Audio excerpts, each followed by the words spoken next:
ये राजस्थान प्रजामंडल आंदोलन की सीरीज का वीडियो 1 है, पार्ट 1। इस वीडियो के लिए मैंने 8 क्वेश्चन बनाए हैं, मात्र 8 क्वेश्चन। लेकिन इन 8 क्वेश्चंस को देखने के बाद आपको कम से कम 300 से 400 सवालों जितना मैटर मिल जाएगा। मेरे बनाए हुए क्वेश्चंस हैं, काफी ट्विस्ट करके बनाया है और हर क्वेश्चन को बहुत डिटेल से पूरा एक एक नट बोल्ट खोलकर आपको समझा दूंगा।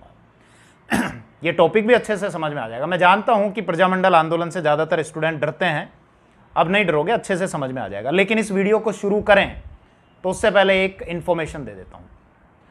राजस्थान जीके का पूरा सिलेबस फ्री ऑफ कॉस्ट,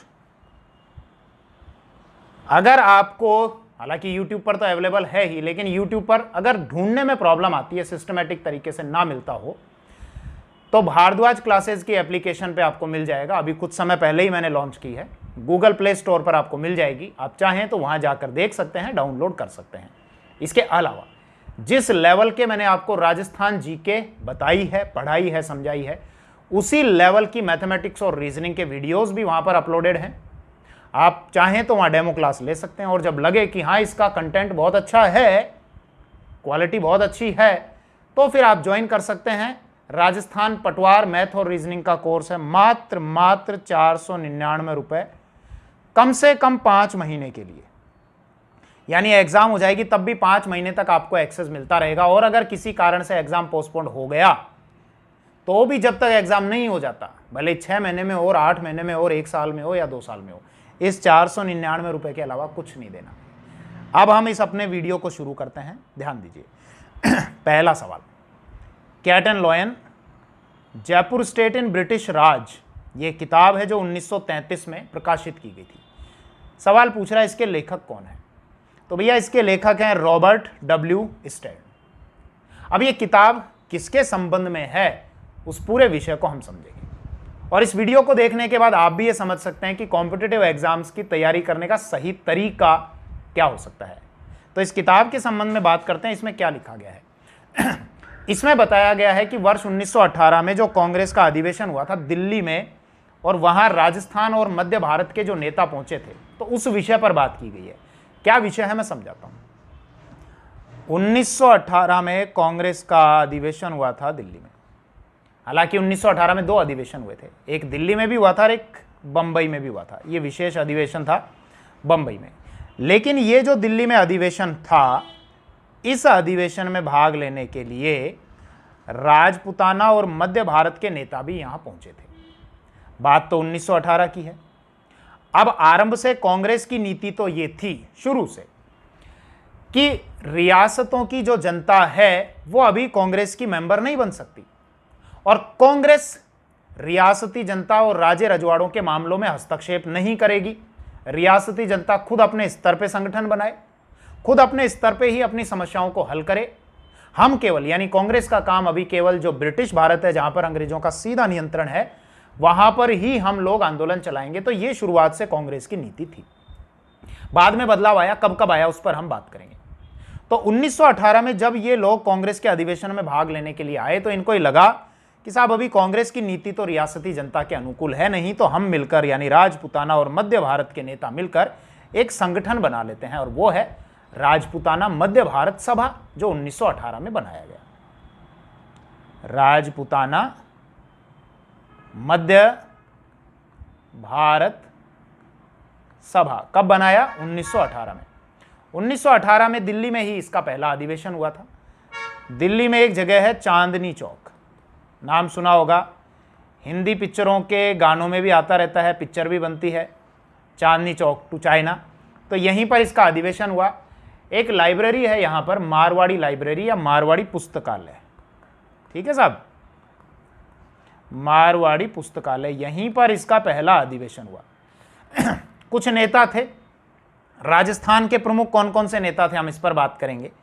एक तो थे साहब हमारे सेठ जी, ये जमनालाल बजाज, इनके बारे में बहुत डिटेल से बताऊंगा मैं, बहुत डिटेल से, तो पेशेंस के साथ बैठना। एक तो सेठ जी थे जमनालाल बजाज, इसके अतिरिक्त थे भूप सिंह, जिनको विजय सिंह पथिक के नाम से जानते हैं। इसके अलावा थे गणेश शंकर विद्यार्थी, ये हालांकि ये कानपुर के थे, लेकिन राजस्थान के किसान आंदोलन के संबंध में बहुत पॉजिटिव भूमिका निभाई थी इन्होंने। तो ये गणेश शंकर विद्यार्थी। इसके अतिरिक्त जयपुर के भी एक नेता थे नरसिंह देव सरस्वती। ये ध्यान रखना कौन कहां के थे, सवाल मिल जाएंगे अभी आपको, ठीक है। नरसिंह देव सरस्वती ये थे जयपुर से। इसके अलावा चांदकरण शारदा जो अजमेर के थे, चांदकरण शारदा, ये तो कुछ प्रमुख नेता हो गए, ठीक है साहब। अभी मीटिंग की, मैं वापस आऊंगा इन्हीं नामों पर, इनके संबंध में मुझे बताना आपको, ठीक है। तो मीटिंग हो गई। अब मीटिंग होने के बाद आज साहब जब मीटिंग हो रही है तो आज इस लाइब्रेरी की अध्यक्षता, इस लाइब्रेरी में अध्यक्षता आज कौन करे, तो चुना गया गिरधर शर्मा जी को। तो गिरधर शर्मा को बनाया गया, इस पहले सम्मेलन की अध्यक्षता दी गई गिरधर शर्मा। मीटिंग हुई, मीटिंग में तय किया गया कि साहब सेठ जी को तो अध्यक्ष बना दो, यानी जमुना लाल बजाज होंगे इसके अध्यक्ष, अध्यक्ष होंगे बजाज। उपाध्यक्ष बना दो विद्यार्थी जी को, गणेश शंकर विद्यार्थी को, ये होंगे इसके उपाध्यक्ष। कौन, विद्यार्थी, मतलब गणेश शंकर विद्यार्थी। अच्छा, कार्यालय कहां रखें, तो कार्यालय एक काम करो, कानपुर में रखो इसका कार्यालय पहले। अब कानपुर कहां आता है, कानपुर आता है आपका उत्तर प्रदेश में। कानपुर में ही क्यों, क्योंकि कानपुर में मारवाड़ी काफी संख्या में थे और पूंजीपति थे, पैसे वाले थे। पैसे वाले हैं तो उनका प्रभाव भी होगा, श्रमिक भी थे, पैसे वाले भी थे, लेकिन उनका अच्छा खासा प्रभाव था। और कानपुर से ही थे गणेश शंकर विद्यार्थी, ये इनका भी अच्छा खासा प्रभाव था। वहां से एक समाचार पत्र निकाला करते थे ये प्रताप, इसका नाम बार बार आपके समक्ष आता रहता है, मैंने पहले भी चर्चा की है कि ये जो कानपुर से एक समाचार पत्र प्रकाशित होता था प्रताप, इसी समाचार पत्र ने राजस्थान के बिजोलिया किसान आंदोलन के संबंध में बहुत लेख प्रकाशित किए थे और इसी वजह से बिजोलिया किसान आंदोलन को राष्ट्रव्यापी पहचान मिली थी। हालांकि ये एकमात्र ऐसा राष्ट्रीय स्तर का समाचार पत्र नहीं था, और भी थे, तो वो भी मैं बता देता हूं। ये ध्यान रखना, ये प्रताप जो है ये साप्ताहिक था।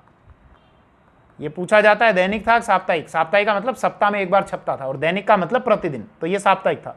इसके अलावा कुछ और भी थे, कौन कौन से थे, एक था अभ्युदय जो प्रयाग से छपता था, इसको तो मैं हटा दूं। एक होता था आपका प्रयाग से। वापस उसी विषय पर आ जाऊंगा मैं, केवल एक्स्ट्रा चीजें माइंड में आ रही हैं वो बता रहा हूं आपको। ये अभ्युदय, इसने भी बिजोलिया किसान आंदोलन की बात छापी। पश्चिम बंगाल से एक था भारत मित्र, कोलकाता से छपता था, इसने भी बात छापी। इसके अलावा महाराष्ट्र से छपता था मराठा, इसने भी बात छापी। इसके अलावा राजस्थान सेवा संघ के द्वारा छापा जाता था नवीन राजस्थान, राजस्थान केसरी, तरुण राजस्थान, तो उन्होंने भी खबरें छापी थी। खैर वापस हमारे उसी विषय पर आइए। तो कार्यालय इसका रखा गया कानपुर। कानपुर में रखने का कारण बताया, मारवाड़ियों का अच्छा प्रभाव था और गणेश शंकर विद्यार्थी यहाँ से थे, तो मुख्यालय कार्यालय यहाँ पर कानपुर में रख दिया गया। और बाद में कानपुर से ट्रांसफर करके अजमेर रखा गया। अजमेर ही क्यों लाया गया, इस विषय पर भी बात कर लेते हैं। अजमेर इसलिए लाया गया क्योंकि हम जानते हैं राजस्थान में जो रियासतें थी उन रियासतों पर राजाओं का सीधा शासन होता था और राजा ने जो बोल दिया वही कानून है।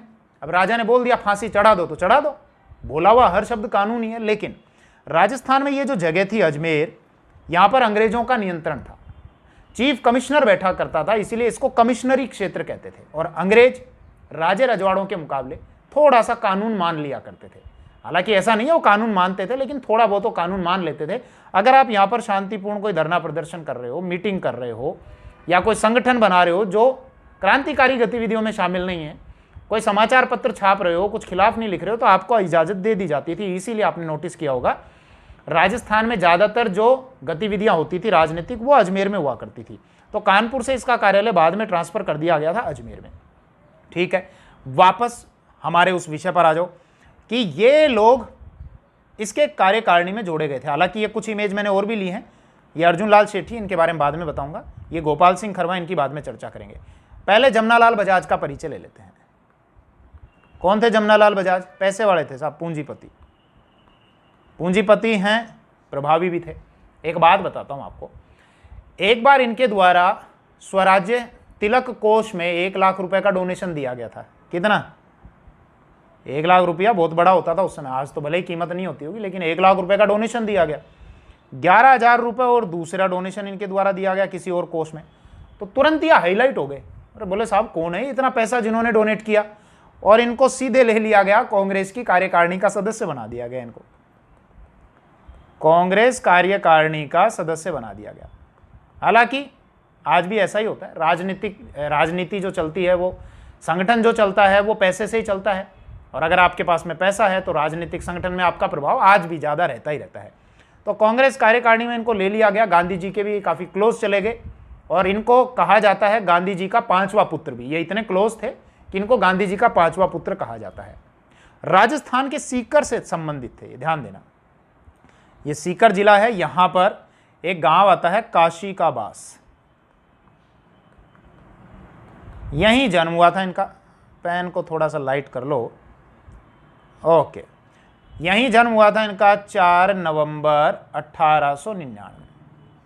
खुद को ये कहते थे साहब मैं चौथे नंबर का गुलाम हूं, यानी गुलाम नंबर 4। बर्थडे में भी देखो 4 नवंबर आ रहा है, तो खुद को गुलाम नंबर 4 कहते थे। हालांकि कारण अलग है। इनका मानना था कि पहले नंबर का गुलाम है मेरा देश, दूसरे नंबर के गुलाम है जो यहाँ के राजे रजवाड़े हैं वो, तीसरे नंबर का गुलाम है मेरा खुद का क्षेत्र सीकर, और चौथे नंबर का गुलाम हूं मैं खुद। ऐसा इनका मानना था। इसके अलावा हिंदी भाषा में भी इनका काफ़ी आस्था थी, गहरा विश्वास था, और हिंदी को कहते थे ये ईमान की भाषा, ईमान की भाषा। अब पैसे वाले थे तो अंग्रेजों के भी शुरू में चहेते तो होते थे, अंग्रेज भी इनको पसंद करते थे, और पहला जो विश्व युद्ध हुआ था उसमें अंग्रेजों का सहयोग भी इन्होंने किया था। तो अंग्रेजों ने इनको उपाधि दे दी, लो साहब आप राय बहादुर की उपाधि दी। लेकिन बाद में फिर इन्होंने इस राय बहादुर की उपाधि को ठोकर मार दी, वापस दे दी। क्यों? बात है 1920 की। 1920 में यहां लिखते हैं पश्चिम बंगाल के पास में, क्योंकि 1920 में कांग्रेस का एक अधिवेशन हुआ था कोलकाता में। कहां पर? और इस समय तक आते आते कांग्रेस पर गांधी जी का प्रभाव काफी स्थापित हो गया था, काफी प्रभाव हो गया था। गांधी जी ने एक प्रस्ताव पारित कराया, अंग्रेजों के खिलाफ असहयोग आंदोलन चलाएंगे। तो अब इस समय जमनालाल बजाज गांधी जी के क्लोज थे, तो इन्होंने कहा मैं अपनी उपाधि को ठोकर मारता, और उपाधि इनके द्वारा छोड़ दी गई। राय बहादुर की उपाधि को इन्होंने त्याग दिया इस समय। क्लियर है? तो साहब इनका परिचय तो मिल गया जमनालाल बजाज का। कुछ और बातें ध्यान दो, इनकी भी हमने चर्चा की। ये विजय सिंह पथिक, इनका नाम विजय सिंह पथिक नहीं था, इनका नाम था भूप सिंह गुर्जर। अब भूप सिंह से विजय सिंह कैसे बने, हालांकि मुझे पता है आप जानते होंगे, लेकिन फिर भी जो मैं समझा रहा हूं उसको समझना, ओवर कॉन्फिडेंस में मत आना, पेशेंस के साथ पढ़ाई करना। तो भूप सिंह पर ये एक डाक टिकट जारी हुई थी। भूप सिंह के बारे में बात करते हैं, इनका परिचय लो। इसके लिए हम चलते हैं यूपी। यूपी में एक जगह आती है बुलंदशहर। बुलंदशहर में एक गांव आता है गुठावली। गुठावली गांव में इनका जन्म हुआ था 1882 में, 1882 में। डेथ हुई थी 1954 में। जन्म हुआ गुठावली में और मृत्यु हुई थी अजमेर में। ये अजमेर में, ठीक है साहब। सवाल दिमाग में पैदा हुआ, क्रांतिकारी गतिविधियों से कैसे जुड़े? क्या जन्मजात गुण थे या परिवार से इनको ये गुण प्राप्त हुए? तो परिवार से मिले थे। इनके पिता थे एक तो हमीर सिंह गुर्जर, अभी बताता हूं, ठीक है, हमीर सिंह गुर्जर।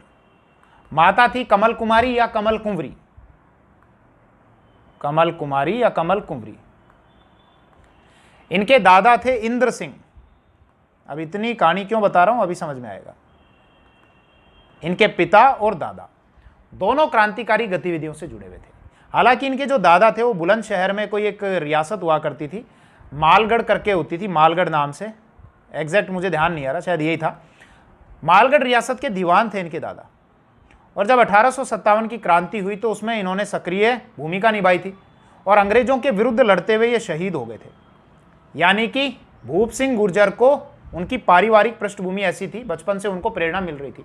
इसके अतिरिक्त इनके जो पिता थे हमीर सिंह, वो भी 1857 की क्रांति के दौरान गिरफ्तार कर लिए गए थे।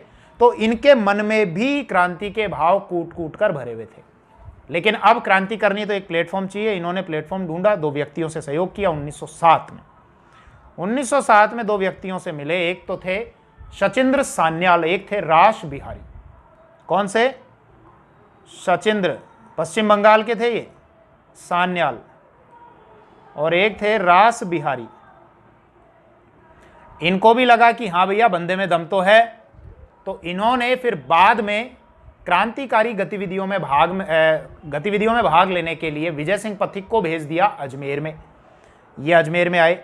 अजमेर में किसके पास भेजा? एक क्रांतिकारी नेता के पास में। आ जाओ साहब, ये थे वो क्रांतिकारी नेता गोपाल सिंह खरवा। खरवा इनका गांव है, वहां के ठिकानेदार थे। खरवा जो अजमेर में आता है, इनके साथ में मिलकर क्रांतिकारी गतिविधियां करने के लिए कहा गया। दरअसल रास बिहारी और शचीन्द्र सान्याल के द्वारा यह तय किया गया, सोचा कि साहब जैसे 1857 में क्रांति हुई थी तो उसी प्रकार से क्यों ना 1915 में फरवरी में सशस्त्र विद्रोह किया जाए, जगह जगह बम फोड़े जाएं, बंदूक चलाई जाए। और अजमेर में यह दायित्व दिया गया इनको, गोपाल सिंह खरवा और विजय सिंह पथिक को। लेकिन ये पहले ही ये घटना कर पाते, हालांकि इन्होंने तैयारी बड़ी जबरदस्त की थी। लगभग 2000 लड़कों को तो भर्ती कर लिया था, युवाओं को 3000 के आसपास बंदूकें लूट ली थी, इकट्ठी कर ली थी। लेकिन ये करते, इस घटना को अंजाम देते उससे पहले ही अंग्रेजों ने इनको पकड़ लिया और पकड़कर इनको डाल दिया गया जेल में। और जेल थी आपकी टाडगढ़ की।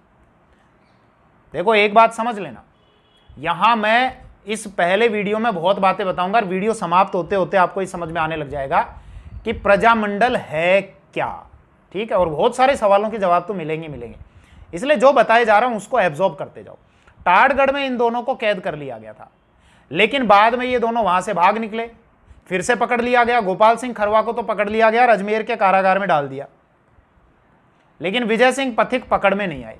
क्यों पकड़ में नहीं आए? ये देखो, इनका ये जो रूप दिख रहा है ना, ये रूप पहले ऐसा नहीं था।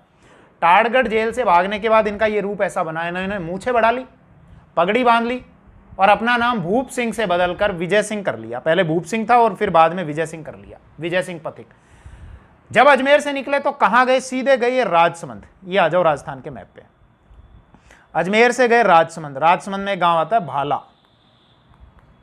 फिर गए एक दूसरे गांव में मोही। उसके बाद पहुंचे चित्तौड़ में। चित्तौड़ में एज ए टीचर काम करने लग गए।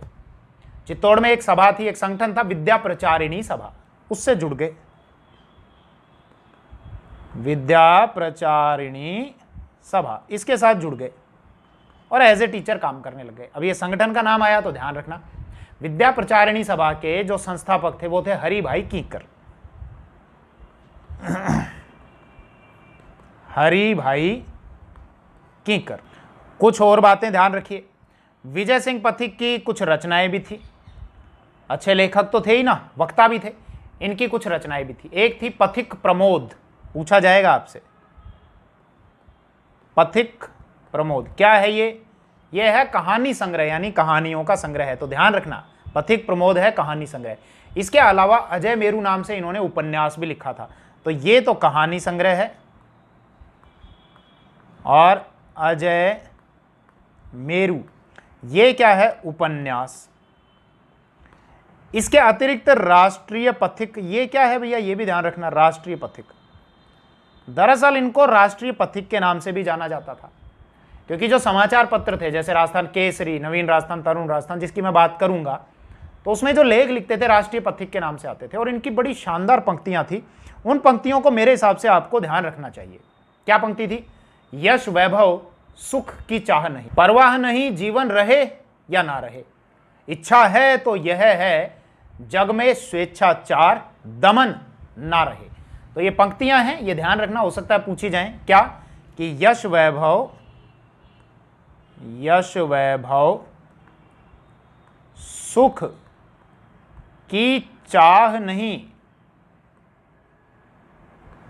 परवाह नहीं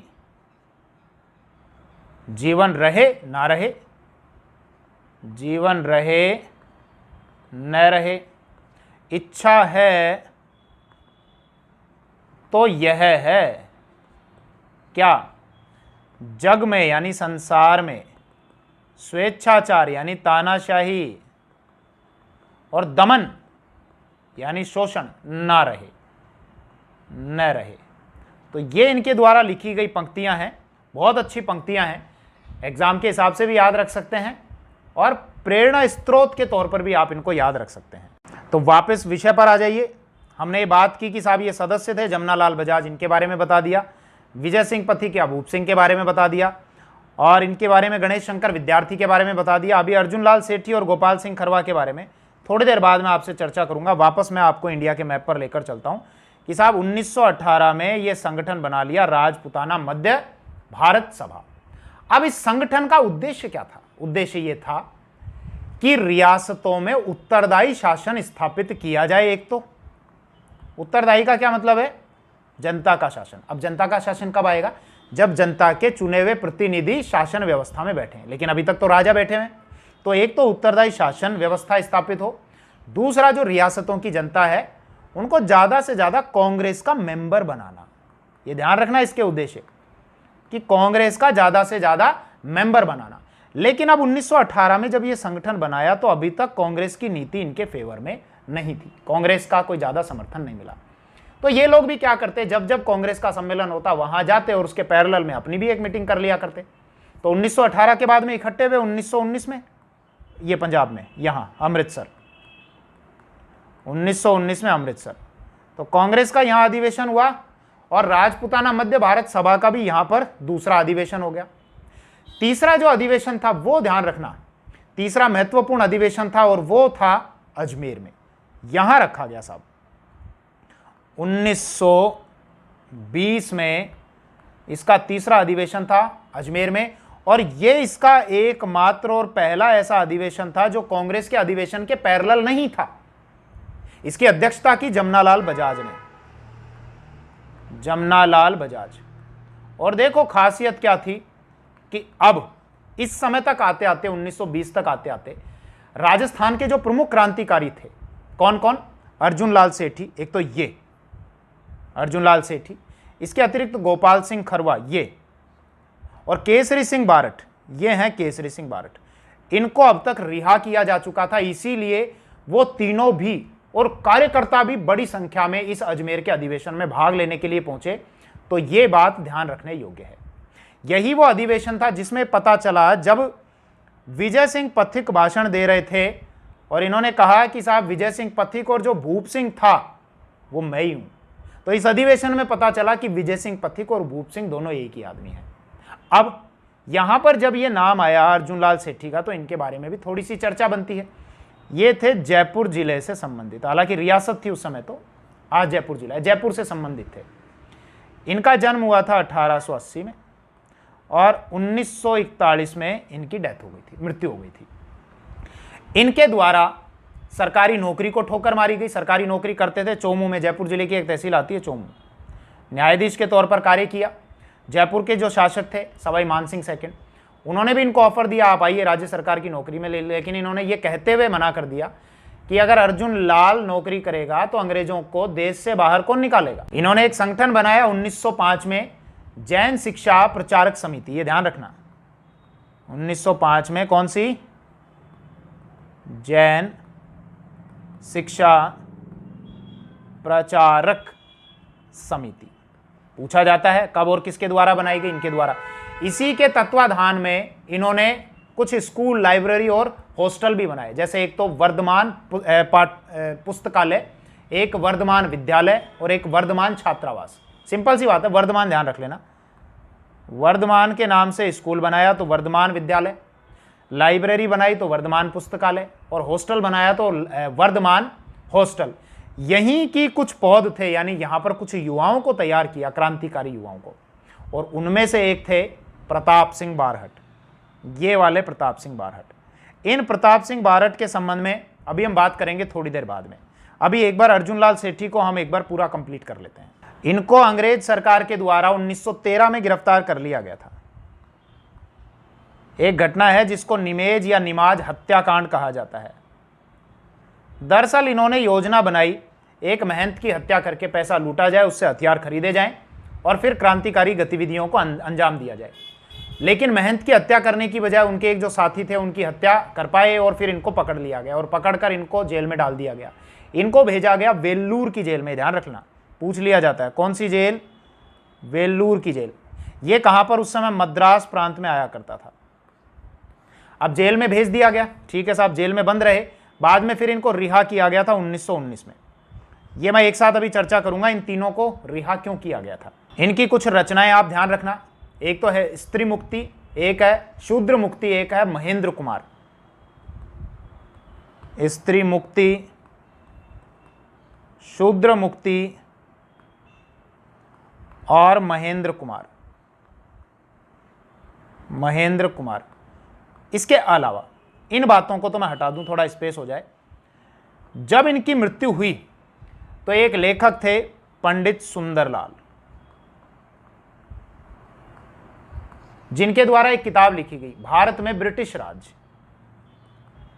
भारत में ब्रिटिश राज।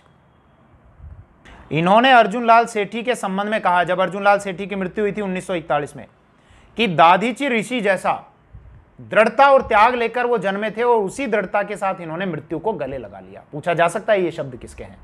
दादीची ऋषि क्यों? वही ऋषि जिन्होंने इंद्र को वज्र बनाने के लिए और असुरों का संहार करने के लिए अपनी हड्डियां दान में दे दी थी।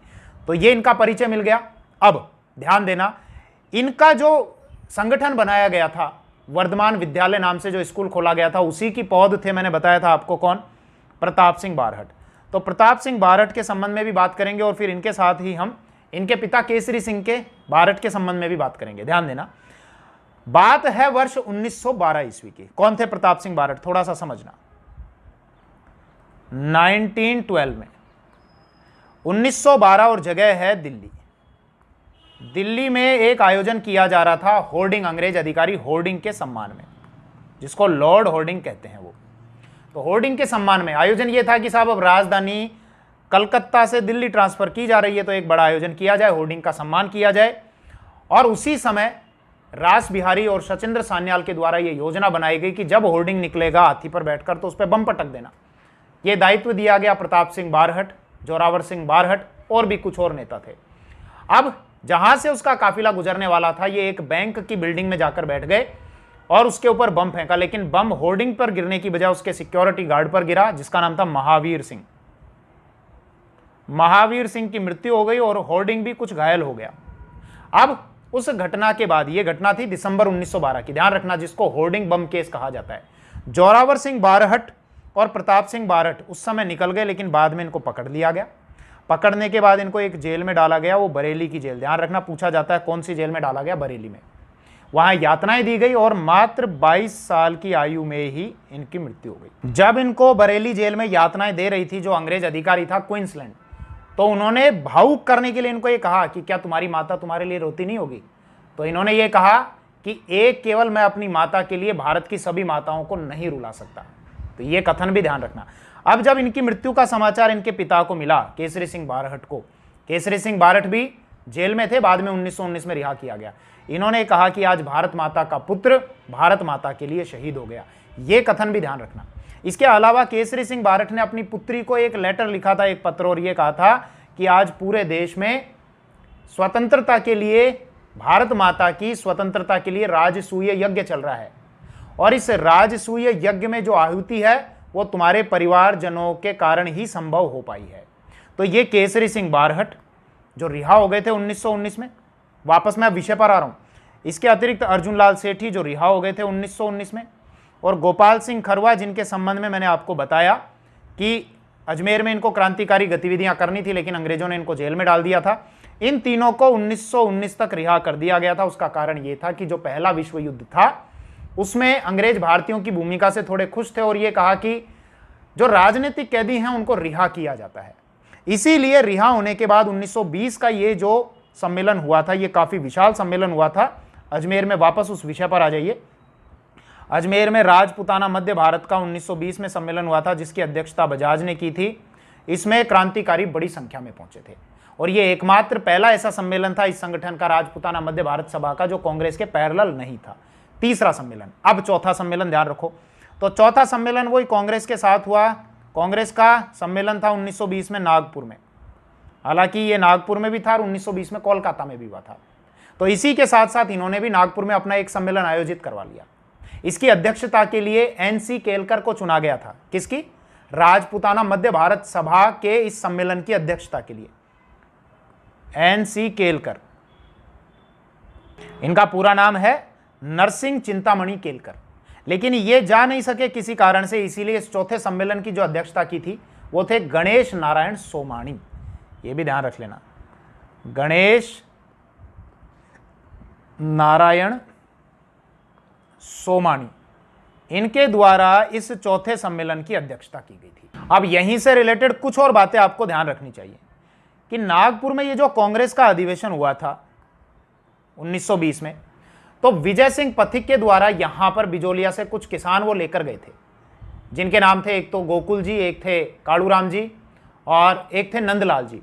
उन्होंने यहां पर एक प्रदर्शनी का आयोजन किया ताकि इन कांग्रेस के नेताओं को यह समझाया जा सके कि देखो किस प्रकार से किसानों का शोषण हो रहा है। तो अब 1920 के नागपुर के इस अधिवेशन में इनको ये समझ में आया कि हाँ, कांग्रेस को इन लोगों का साथ देना चाहिए। और 1920 में फिर एक प्रस्ताव पारित किया गया कांग्रेस के अधिवेशन में कि अब रियासतों की जनता भी कांग्रेस की सदस्य बन सकती है। हालांकि इसका यह कारण प्रदर्शनी नहीं था, इसका कारण यह था कि इस समय तक आते आते राजपूताना मध्य भारत सभा जो है यह काफी प्रभावी होती जा रही थी, यह संगठन बड़ा होता जा रहा था। इसीलिए कांग्रेस ने इस संगठन को मान्यता दी और यह कहा कि अब यह संगठन कांग्रेस की सहयोगी संस्था है।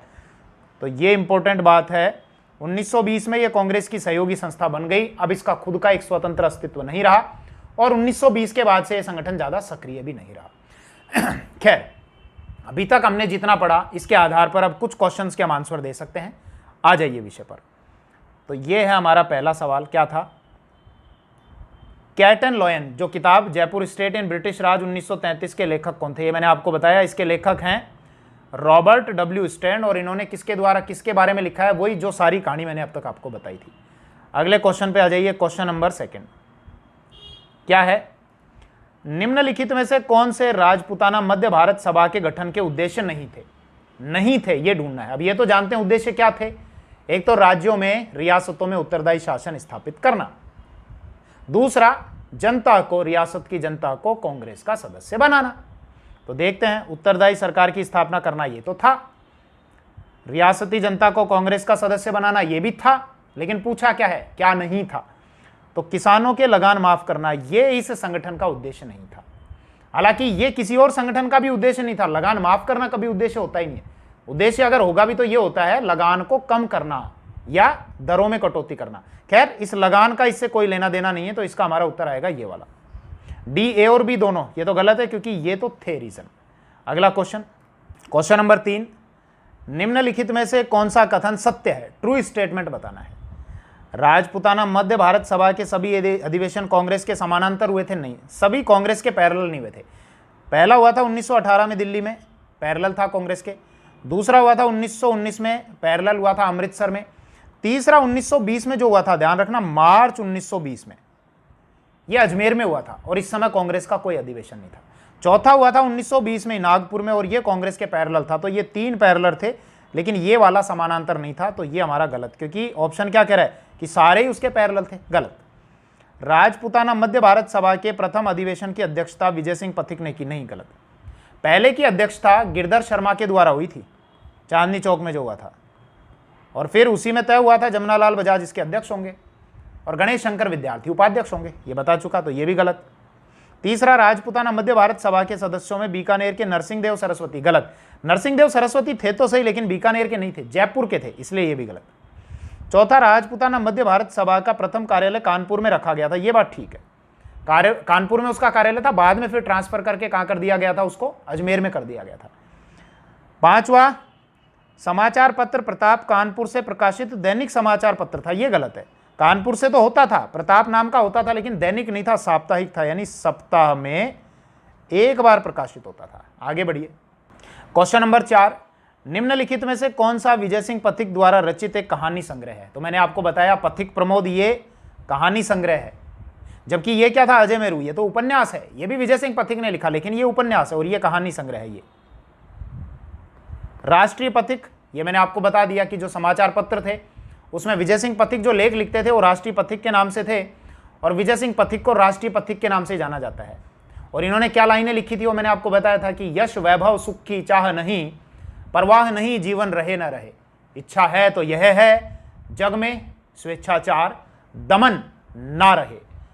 अभ्युदय, अभ्युदय मैंने आपको बता दिया था क्या कि अभ्युदय कहां से प्रकाशित होता था, प्रयाग से। और बिजोलिया के बारे में इसने प्रकाशित की थी खबरों को, यह भी बताया था पश्चिम बंगाल कोलकाता से होता था भारत मित्र, इसने भी बिजोलिया किसान आंदोलन के संबंध में खबरें लिखी थी। और महाराष्ट्र से होता था मराठा, ये महाराष्ट्र से होता था मराठा, इसने भी बिजोलिया किसान आंदोलन के संबंध में बातें लिखी थी। बाकी और भी समाचार पत्र थे, उनकी मैं अभी चर्चा करूंगा। अगला है हमारा क्वेश्चन नंबर 5। क्वेश्चन 5 कह रहा है राजस्थान में अधिकतर राजनीतिक गतिविधियों का प्रमुख केंद्र अजमेर हुआ करता था, इसका सही कारण क्या है? तो सही कारण मैंने आपको बताया कि अजमेर पर राजस्थान के राजे रजवाड़ों का सीधा नियंत्रण नहीं था, यह अंग्रेजों के अधीन आता था और यहाँ पर चीफ कमिश्नर बैठा करता था, यानी कमिश्नरी हुआ करती थी यहाँ पर। और अंग्रेज राजे रजवाड़ों के मुकाबले नियम थोड़े से ज़्यादा माना करते थे और ये परमिशन दे दिया करते थे कि शांतिपूर्ण सभा सम्मेलन कर रहे हो तो आप लोग कर सकते हो। तो कारण क्या आएगा कि राजे रजवाड़ों का सीधा नियंत्रण नहीं था, जहाँ सीधा नियंत्रण था वहाँ तो वो कोई भी सजा देते, बोल दिया फांसी चढ़ा दो तो चढ़ा दो। तो ये आ जाओ भैया, इसके उत्तर ऑप्शन देखो। पहला, अजमेर पहाड़ी क्षेत्र से घिरा हुआ था और यहाँ क्रांतिकारियों का छुपना आसान था। नहीं, ये कोई रीज़न नहीं है, पहाड़ी क्षेत्र से तो उदयपुर भी घिरा हुआ ही है।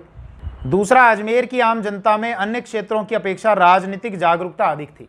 देखो, राजनीतिक जागरूकता तो सब जगह ही आ रही थी, क्योंकि इस समय तक होते होते क्या आ रहा था कि समाचार पत्र काफ़ी प्रकाशित हो रहे थे, लोगों को जागरूक ही कर रहे थे समाचार पत्र, परिवहन के साधन बढ़ रहे थे, तो यहाँ का आदमी नीचे यहाँ तक सफ़र कर सकता था, घूम सकता था, दूसरों के विचारों से प्रभावित हो सकता था, उनको भी प्रभावित कर सकता था, तो जागरूकता तो आ ही रही थी।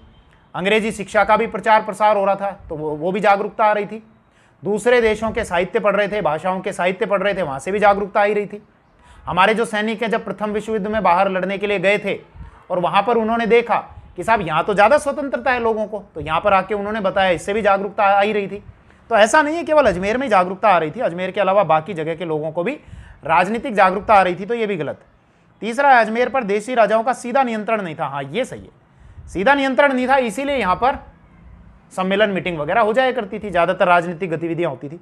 चौथा, डी इनमें से कोई नहीं, तो ये हमारा आएगा ऑप्शन सी। आगे बढ़िए। क्वेश्चन नंबर 6 है राजस्थान सेवा संघ का कार्यालय अजमेर कब स्थानांतरित किया गया? तो अब सवाल यह है, राजस्थान सेवा संघ है क्या, कार्यालय कब लाया गया, और इससे रिलेटेड सारी बातें। आ जाओ भैया, वापस इंडिया के मैप पर आ जाओ। मैंने आपको ये बताया ही था कि 1920 से पहले जो कांग्रेस का नागपुर अधिवेशन हुआ था, इससे पहले कांग्रेस को रियासती जनता से कोई लेना देना नहीं था। अब इससे पहले जो एक सम्मेलन हुआ था नागपुर से पहले 1919 में अमृतसर में, तो अमृतसर के इस सम्मेलन में विजय सिंह पथिक ने बाल गंगाधर तिलक के समर्थन या सहयोग से कांग्रेस के अधिवेशन में एक प्रस्ताव रखवा दिया। किसका प्रस्ताव? बिजोलिया के किसान आंदोलन का। ये मैंने बताया, बिजोलिया या विजयावल्ली जो वर्तमान में भीलवाड़ा में आता है, और यहीं पर विजय सिंह पथिक ने 1916 में प्रवेश किया था और यहाँ के किसान आंदोलन को उच्च स्तर तक, चरम सीमा तक लेकर गए थे। अब अमृतसर में जब ये अधिवेशन में ये प्रस्ताव रखाया गया बिजोलिया किसान आंदोलन के समर्थन में, तिलक का फेवर था, बाल गंगाधर तिलक का, तो महात्मा गांधी और मदन मोहन मालवीय ने इसको समर्थन देने से मना कर दिया और उनके समर्थन न देने की वजह से ये प्रस्ताव वापस हो गया। तो अब यहाँ के नेताओं को ये समझ में आने लगा कि आपको एक ऐसा संगठन खुद बनाना चाहिए जो किसानों की आवाज़ को उठाए, और खुद के समाचार पत्र निकालो ताकि आप किसानों को जागरूक करो। तो इसीलिए राजस्थान के ये नेता इकट्ठे होकर इन्होंने एक संगठन बनाया, राजस्थान सेवा संघ। बनाया कहाँ? महाराष्ट्र में, क्योंकि राष्ट्रीय स्तर के अब नेता थे तो भ्रमण करते ही रहते थे। महाराष्ट्र में इकट्ठे हुए, यहाँ जगह आती है वर्धा। वर्धा में 1919 में संगठन बना दिया राजस्थान सेवा संघ। कौन कौन लोग प्रमुख रूप से जुड़े हुए थे? तो एक तो विजय सिंह पथिक, ये लिख देता हूं मैं, अब वही वो नाम बार बार आ रहे हैं तो आपको अच्छे से ध्यान हो गया होगा, कलर इसका कम करें। हाँ, एक तो हैं विजय सिंह पथिक, ठीक है। जमनालाल बजाज, इनकी आवश्यकता तो कांग्रेस को भी है, इनको भी है, फाइनेंशियल हेल्प तो चाहिए ना। इसके अतिरिक्त पथिक के ही साथी थे राम नारायण चौधरी, जिनमें बाद में फिर मनमुटाव हो गया था। राम नारायण चौधरी, इसके अतिरिक्त केसरी सिंह बारहट भी थे, इन्हीं के नाम से तो एक समाचार पत्र निकला था राजस्थान केसरी, केसरी सिंह बारहट। इसके अतिरिक्त अर्जुन लाल सेठी भी थे, तो ये सेठी लिख देता हूं, ये पूरा ही कर देता हूं, अर्जुन लाल सेठी। इसके अतिरिक्त माणिक्यलाल वर्मा भी थे, माणिक्यलाल वर्मा। इनके बारे में किसान आंदोलन में भी आया था, एकीकरण के संबंध में आया था इनके बारे में कि मेवाड़ में प्रजामंडल की गतिविधियों के, हालांकि ये प्रमुख केंद्र थे और एकीकरण में भी इनकी बहुत महत्वपूर्ण भूमिका थी। तो ये लोग प्रमुख यहां पर जुड़े। अब निर्णय लिया गया कि इस संगठन के द्वारा किसानों की आवाज को उठाया जाएगा। एक समाचार पत्र भी निकाल लेते हैं, समाचार पत्र का नाम रखा गया राजस्थान केसरी। तो ये लो साहब, राजस्थान केसरी। फाइनेंशियल हेल्प, पैसे की सहायता कौन करेंगे?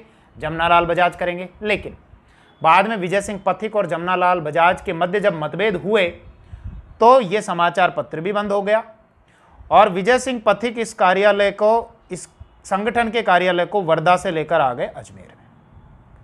यानी अब यह अजमेर में ट्रांसफर हो गया। कब हुआ? ध्यान रखना, अक्टूबर 1920 को, अक्टूबर 1920 को। अब यह संगठन ऐसा था जिसने राजस्थान के किसानों की आवाज को काफी प्रमुखता से उठाया और किसानों का लोकप्रिय संगठन हो गया था। राजस्थान में अलग अलग जगह जहां जहां किसानों के आंदोलन हुए, बिजोलिया ले लो या फिर इसके अलावा आप चित्तौड़ में बेगू ले लो या फिर आप कोटा में ले लो, बूंदी में ले लो या सिरोही का भील आंदोलन ले लो, सब जगह बढ़ चढ़कर इनकी आवाज को उठाया गया। समाचार पत्र भी निकाले गए। जब अजमेर में आया तो यहां से एक दूसरा समाचार पत्र निकाला था। पहले तो कौन सा था? वर्धा से नवीन राजस्थान केसरी। यहां जब आए तो समाचार पत्र निकाला गया नवीन राजस्थान, नवीन राजस्थान। अब नवीन राजस्थान को बंद कर दिया गया, रोक लगा दी गई कि साहब आप तो देशद्रोही बातें लिखते हो। तो इन्होंने इसका नाम बदल दिया कि ठीक है, नवीन राजस्थान का नाम बदल के दूसरे नाम से निकाल लेते हैं। तो अब कर दिया तरुण राजस्थान। यह भी पूछा जाता है, पहले इसका नाम क्या था? नवीन राजस्थान, और फिर बदल के क्या कर दिया? इसका नाम तरुण राजस्थान कर दिया गया। कुछ बातें आप और ध्यान रखना। देखो, जो इन्होंने पहला जो समाचार पत्र निकाला था, मेरे दिमाग से निकल गया था, अभी बता देता हूं, राजस्थान केसरी। तो फाइनेंशियल हेल्प तो कौन कर रहे थे? जमनालाल बजाज। इसमें संपादक और सह संपादक कौन थे? ध्यान रखना, संपादक खुद बने विजय सिंह पथिक, पथिक बने संपादक, और इनके साथी रामनारायण चौधरी बने सह संपादक या उप संपादक। रामनारायण चौधरी को बनाया गया उप संपादक। खैर, यह राजस्थान केसरी बंद हुआ, बाद में यहां पर यह नवीन राजस्थान और तरुण राजस्थान। अब एक बात ध्यान देना, तरुण राजस्थान में वर्ष 1924 में जो लेख प्रकाशित हुआ था, जो खबरें प्रकाशित हुई थी, उनको देशद्रोही यानी कि देश विरोधी अंग्रेजों के द्वारा बताते हुए दो पत्रकारों को, जो नेता भी थे पत्रकार भी थे, उनको गिरफ्तार कर लिया गया। एक तो थे रामनारायण चौधरी और एक थे शोभालाल गुप्त। अभी सवाल मिलेगा आपको, एक तो थे रामनारायण चौधरी और एक थे शोभालाल गुप्त। ये कहा कि आप देशद्रोही खबरें छाप रहे हो, इन पर मुकदमा चलाया गया। मुकदमा जब चलाया तो रामनारायण चौधरी को तो रिहा कर दिया गया और शोभालाल गुप्त को 2 वर्ष की सजा सुना दी गई। तो ध्यान रखना, ये 1924 की घटना है और किस अखबार में प्रकाशित हुई थी ये खबर? तरुण राजस्थान में। हालांकि इन समाचार पत्रों में बढ़ चढ़कर खबरें प्रकाशित हुई थी। सिरोही से रिलेटेड तो एक छाप दिया था इनके द्वारा, सिरोही में रावण राज्य, इस तरह की खबरें भी प्रकाशित कर देते थे ये लोग। खैर, ये जो संगठन था 1927 तक आते आते लगभग समाप्त सा हो गया, क्योंकि घटना क्या थी, बिजोलिया के जो किसान थे उन्होंने अपनी जमीनों को छोड़ दिया, हल चलाना बंद कर दिया था, यह सोचकर कि इन जमीनों पर कोई भी हल नहीं चलाएगा। लेकिन ठिकानेदारों ने उनको नीलाम कर दिया। उनके ही जो साथी किसान थे उन्होंने खरीद लिया और हल चलाना शुरू कर दिया। अब जिन किसानों ने छोड़ा था वो बेचारे ठगे गए। उनको ही लग रहा था कोई नहीं खरीदेंगे, लेकिन उनके साथियों ने खरीद लिया। अब उनके हाथ से जमीन चली गई। इसी बात को लेकर रामनारायण चौधरी और विजय सिंह पथिक में अनबन हो गई। अब ये बात भी थी और आपसी महत्वाकांक्षाएं भी थी। इसी वजह से 1927 में ये अलग हो गए और वो संगठन जो अब तक बहुत अच्छा काम कर रहा था, अब वो एक प्रकार से खत्म सा हो गया। तो वापस हमारे अब सवालों की तरफ आ जाइए। इससे रिलेटेड जो जो सवाल अब आएंगे वो मैंने आपको सारा समझा दिया। छठा सवाल, राजस्थान सेवा संघ का कार्यालय अजमेर कब स्थानांतरित किया गया? मैंने आपको बताया अक्टूबर 1920 में। और इसका गठन कब किया गया था राजस्थान सेवा संघ का? 1919 में, वर्धा में, महाराष्ट्र में। क्लियर है साहब? अगला क्वेश्चन नंबर 7, 1924 में किस समाचार पत्र में प्रकाशित खबरों को देशद्रोह मानते हुए शोभालाल गुप्त व रामनारायण चौधरी को गिरफ्तार कर लिया गया? तो कौन सा समाचार पत्र था? तरुण राजस्थान।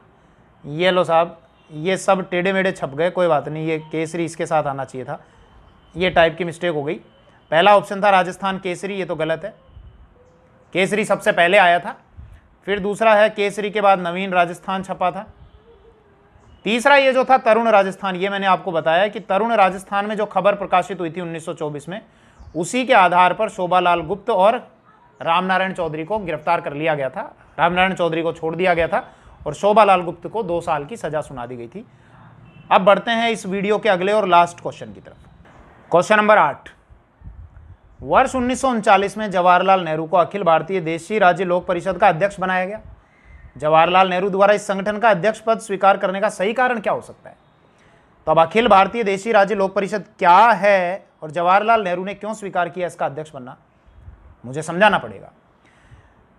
अब वही बात, ये तो पता है कि शुरू में कांग्रेस 1920 के नागपुर अधिवेशन से पहले रियासती जनता से कोई मतलब नहीं था। 1920 में कहा गया कि ठीक है, रियासत की जनता भी कांग्रेस की मेंबर बन सकती है। अब मेंबर तो बन सकती है, लेकिन केवल सदस्य बनने से सारी समस्याओं का हल नहीं होगा ना। तो फिर जितनी भी भारत में रियासतें थी, इन रियासतों के जो नेता थे वो इकट्ठे हुए 1922 में पूना में।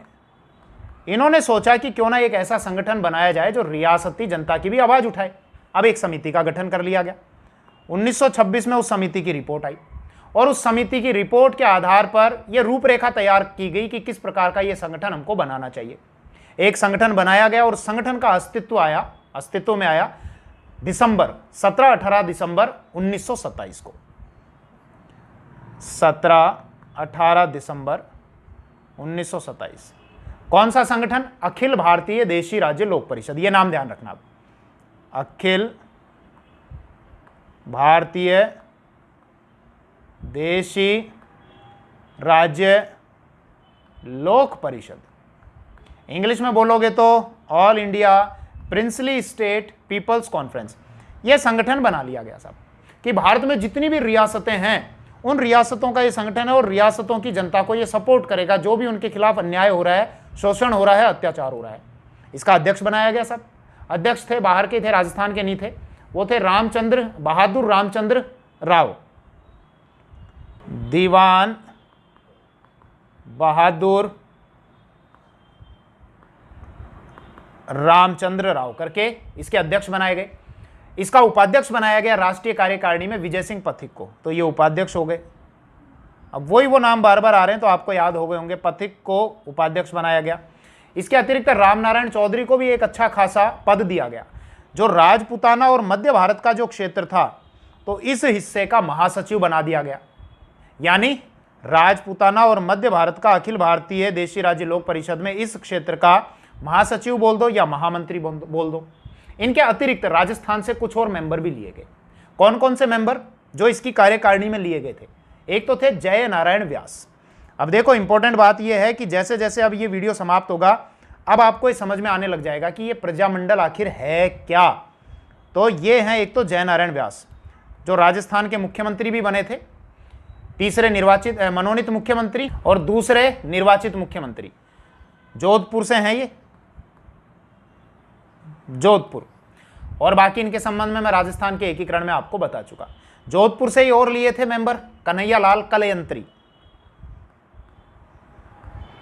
कन्हैया लाल कलयंत्री। देखो यहां थोड़ा सा मैं इनके बारे में, मेरी इच्छा कर रही है मैं बता ही देता हूं जय नारायण व्यास के बारे में।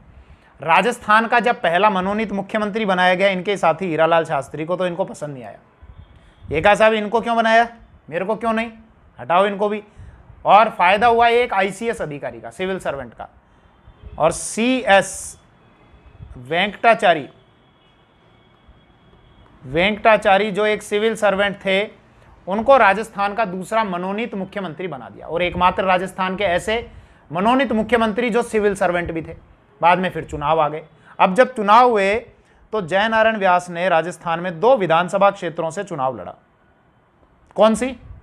एक तो जालोर ए, यहां से जालोर ए, एक थी जोधपुर बी। जोधपुर बी में जोधपुर के महाराजा हनुमंत सिंह के सामने खड़े हुए थे। लेकिन दोनों जगह से ये चुनाव हार गए। अब दोनों जगह से ये जब चुनाव हारे तो इनके जो साथी थे टीकाराम पालीवाल, उनको मुख्यमंत्री बनाया गया। अब इन्होंने बाद में फिर से चुनाव लड़ा, सीट खाली कराई गई और फिर ये मुख्यमंत्री बने और टीकाराम पालीवाल को डिप्टी सीएम बनाया गया। खैर, उन बातों के बारे में राजस्थान एकीकरण में आप जाके देखना, मैंने डिटेल से बताया। मैं वापस विषय पर आ रहा हूं कि अखिल भारतीय देशी राज्य लोक परिषद की कार्यकारिणी में और किस किस को लिया गया। तो एक तो थे जयनारायण व्यास जो जोधपुर से थे। इसके अतिरिक्त कन्हैया लाल कलयंत्री, ये भी जोधपुर से थे।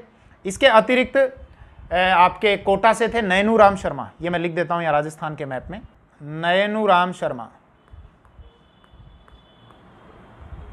इसके अतिरिक्त शंकर लाल शर्मा।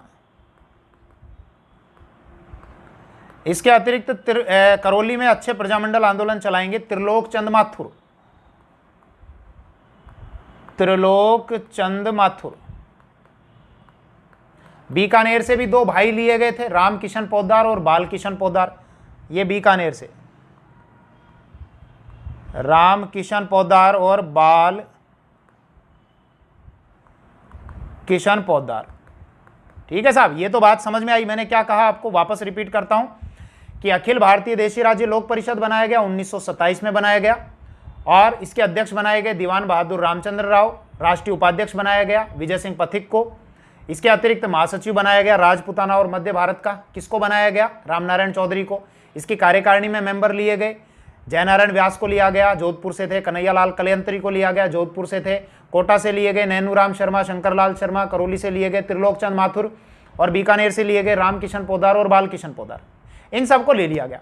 अब साहब जब ये संगठन बनाया तो बाकी के जो राज्य थे, रियासतों के जो नेता थे, उनसे ये अपेक्षा की गई कि आप अपने अपने राज्यों में जाओ और आप भी वहां के स्तर पे संगठन बनाओ। तो राजस्थान के नेताओं ने भी कहा ठीक है साहब, हम भी एक संगठन बनाएंगे और इन्होंने 1928 में उसी की एक शाखा बना दी। अखिल भारतीय देशी राज्य लोक परिषद की राजस्थान की शाखा बना दी राजपुताना की। किस नाम से, राजपुताना देशी राज्य लोक परिषद। तो ये ध्यान रखो, राजपुताना देशी राज्य लोक परिषद। मीटिंग करी इसकी 1931 में, तो 1931 में इसका पहला अधिवेशन हुआ। कहां बुलाया, ले दे के वही अजमेर में बुलाएंगे। तो अजमेर में इसकी मीटिंग की गई। इसकी अध्यक्षता की थी राम नारायण चौधरी ने, ये ध्यान रख लेना, राम नारायण चौधरी ने इसकी मीटिंग की अध्यक्षता की। अब साहब ये तो हो गया स्टेट लेवल पे, राजस्थान के लेवल पे। अब इसी की और शाखाएं रियासतों के लेवल पे बनेंगी और उन्हीं को नामों से जाना जाएगा। किस नामों से, प्रजामंडल बोल दो, लोक परिषद बोल दो या किसी और नाम से बोल दो। तो इसी की जो शाखाएं हैं रियासतों के स्तर पे, उन्हीं को प्रजामंडल संगठन कहा गया और उनके द्वारा जो आंदोलन चलाए गए वही प्रजामंडल आंदोलन थे, ताकि जनता में राजनीतिक सक्रियता हो, राजनीतिक जागरूकता है, राजनीतिक भागीदारी हो, इसको लेकर ये चलाए गए। अब महत्वपूर्ण बात कि कांग्रेस तो अभी तक सक्रिय समर्थन नहीं दे रही थी। बात आती है 1938 की और जगह है हरिपुरा। हरिपुरा आता है गुजरात में। हरिपुरा कब की बात, 1938। 1938 में कांग्रेस के अध्यक्ष बने थे सुभाष चंद्र बोस और सुभाष चंद्र बोस की अध्यक्षता में ये जो सम्मेलन हुआ तो निर्णय लिया गया, कांग्रेस के अधिवेशन में प्रस्ताव पारित किया गया कि अब कांग्रेस रियासती जनता को खुला समर्थन देती है, यानी अब हम सक्रिय भागीदारी निभाएंगे। और इसके बाद से तो प्रजामंडल आंदोलन बहुत तेजी से बढ़ने लगे और प्रजामंडल संगठन भी बहुत तेजी से बढ़ने लगे। अब समझने की बात यह है कि 1938 में जब कांग्रेस ने स्वीकार कर लिया कि हम प्रजामंडल आंदोलनों में भाग लेंगे, तो इसका मतलब इस संगठन के अस्तित्व को भी स्वीकार कर लिया गया, इसको भी सहयोग दिया गया। तो इसीलिए कांग्रेस की स्वीकार्यता होने की वजह से 1939 में जवाहरलाल नेहरू ने भी अखिल भारतीय देशी राज्य लोक परिषद, यानी जो पूरे भारत के लेवल पर था, उसका अध्यक्ष बनना स्वीकार किया और 1939 से 1946 तक वो अखिल भारतीय देशी राज्य लोक परिषद के अध्यक्ष रहे। तो आपको अब इस सवाल का जवाब मिल गया होगा। जो हमारा ये सवाल था क्या, कि वर्ष 1939 में जवाहरलाल नेहरू को अखिल भारतीय देशी राज्य लोक परिषद का अध्यक्ष बनाया गया। जवाहरलाल नेहरू द्वारा इस संगठन का अध्यक्ष पद स्वीकार करने का सही कारण क्या हो सकता है? तो कारण यही है, इससे पहले 1938 में कांग्रेस के हरिपुरा अधिवेशन में प्रजामंडल आंदोलनों को सहयोग समर्थन दे दिया गया था। तो देखते हैं ऑप्शन, कांग्रेस के नागपुर अधिवेशन के बाद रियासती जनता कांग्रेस की सदस्यता ले सकती थी। नहीं, ये कारण नहीं है, क्योंकि 1920 और 1939 में तो बहुत अंतर हो गया। अब ये बात तो सही है, 1920 में कांग्रेस के अधिवेशन में प्रस्ताव पारित हुआ था कि रियासती जनता भी अब सदस्यता ले सकती है, लेकिन उसका इस सवाल के जवाब से कोई लेना देना नहीं है। अगला, कोलकाता अधिवेशन में कांग्रेस ने प्रजामंडल आंदोलनों को सक्रिय सहयोग देने का प्रस्ताव पारित किया? नहीं, कांग्रेस ने कोलकाता वाले में नहीं किया था, हरिपुरा वाले में किया था। तीसरा, जवाहरलाल नेहरू की अध्यक्षता में आयोजित हरिपुरा अधिवेशन में कांग्रेस द्वारा रियासती जनता के प्रति सकारात्मक रुख अपनाया गया? नहीं, ये तो सही है, हरिपुरा अधिवेशन में सकारात्मक रुख अपनाया गया था, लेकिन उसकी अध्यक्षता जवाहरलाल नेहरू ने नहीं की थी, सुभाष चंद्र बोस ने की थी, तो ये भी गलत। और लास्ट है इसका डी, इनमें से कोई नहीं। तो बिल्कुल साहब इस पे टिक करेंगे, क्योंकि ये सारे जवाब इस क्वेश्चन के अकॉर्डिंग नहीं है। चलिए, आपको मजा आया होगा, और मैंने भी कोशिश की कि इस वीडियो में जितने क्वेश्चन लिए इनके एक एक नट बोल्ट खोलकर पटक दूं। बाकी देखते हैं फिर हम नेक्स्ट पार्ट में। जय हिंद।